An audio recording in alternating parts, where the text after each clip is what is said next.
बाड़मेर के जिला अस्पताल में करोड़ों रुपए का घोटाला हुआ है।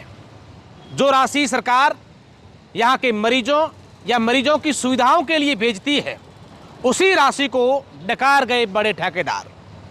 क्या पूरी कहानी है, आइए समझते हैं। दरअसल राजस्थान सरकार द्वारा समय समय पर मरीजों के लिए करोड़ों रुपए की राशि बाड़मेर के जिला अस्पताल में या मेडिकल कॉलेज में भेजी जाती है, ताकि मरीजों को कोई दुविधा नहीं हो। और आज के समय में हम जब भी बाड़मेर के मेडिकल कॉलेज की या बाड़मेर के गवर्नमेंट हॉस्पिटल की बात करते हैं, तो सबसे पहले वहाँ पर अव्यवस्थाओं को देख करके न समय पर डॉक्टर आते हैं, ना पर्चियाँ निकल पाती हैं, ना जांच होती है, ना सोनोग्राफी होती है, जगह जगह गंदगी के ढेर पड़े हैं, रोज़ाना चोरियाँ होती हैं। इन सब को रोकने के लिए सरकार पेमेंट दे रही है, लेकिन यहाँ पर नहीं लगने के कारण हम वहाँ जाते ही अस्पताल में ये हालात देख करके सीधे राजस्थान सरकार को, यहाँ के विधायक को, तमाम लोगों को गालियाँ निकालते हैं कि वाकई में सरकार क्या कर रही है, हम तो परेशान हैं।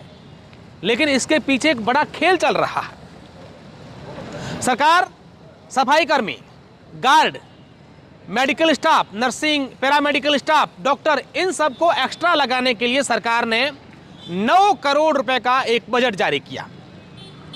और यह टेंडर जो है एक यस कंपनी करके उनके पास था, और उसमें यह था कि आपको इतने गार्ड लगाने हैं, इतने नर्सिंग स्टाफ लगाने हैं, इतने एएनएम जीएनएम स्टाफ लगाने हैं। लेकिन उसके बदले में उसकी जगह कुछ भी नहीं लगाया। 550 नए स्टाफ लगाने का टेंडर जारी हुआ और उसमें करीब 90 या 100 स्टाफ ही लगाए गए, बाकी सारे के सारे पैसे डकार गए। बीते दिनों जो यस कंपनी का टेंडर था वो समाप्त हुआ, तो सरकार ने मेडिकल कॉलेज ने एक नया टेंडर जारी करा कि भाई 9 करोड़ का बजट है, 1 साल के लिए काम करना है, और जिसको भी टेंडर भरना है वो भरिए, निविदा निकाली। उसमें 3 कंपनियों ने टेंडर भरा, पिंक पैंथर, नाइस और एक कोई और कंपनी, 3 कंपनियों ने भरा।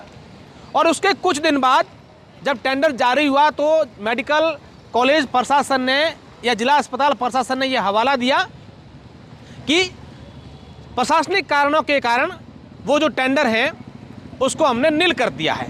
तो ऐसी स्थिति में जो पुरानी कंपनी होती है, जिसके पास पुराना टेंडर होता है, उसको ये टेंडर दिया जाता है कि आप 3 महीने आगे बढ़ाइए और नया जब टेंडर जारी होगा तब जो कोई फॉर्म भरेगा उसको मिल जाएगा। ऐसा नहीं हुआ। नाइस कंपनी करके एक जिन्होंने टेंडर भरा था, उसको बिना कागजों के, बिना कोई प्रक्रिया के, बिना टेंडर निकाल के 9 करोड़ का टेंडर उनको दे दिया।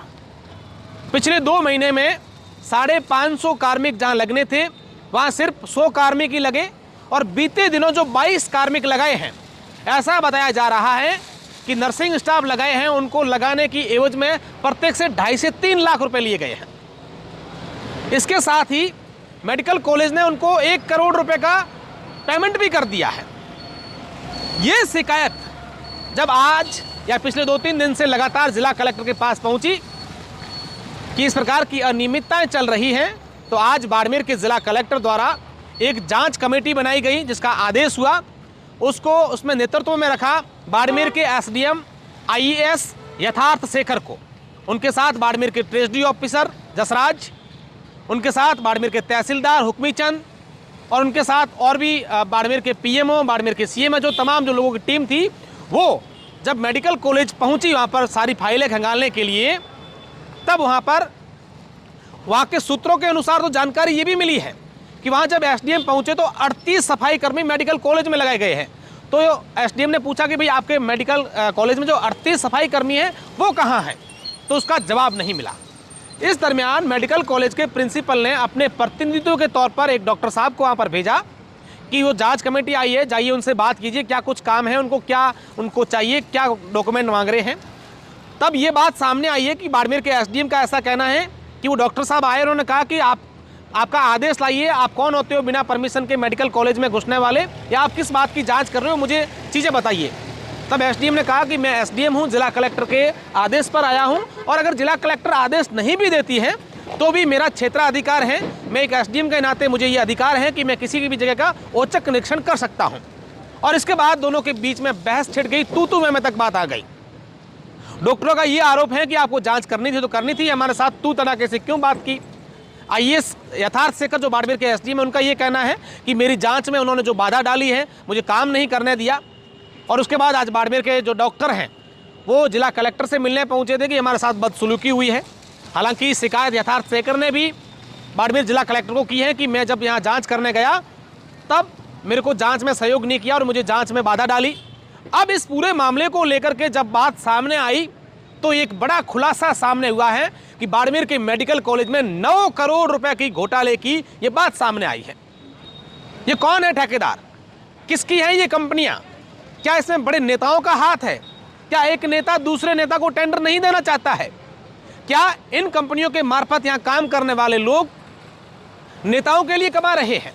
क्या बाड़मेर के मरीज यहाँ पर जब अस्पताल में आते हैं, किसी की किसी दिन बाइक चोरी होती है, किसी का मोबाइल चोरी होता है और यहाँ तक कि यहाँ तो जो मरीज हैं उनके बच्चे तक भी चोरी हो गए हैं, जबकि सरकार ने बाकायदा यहाँ पर कई सारे गार्ड लगाने के लिए पैसे दिए हैं।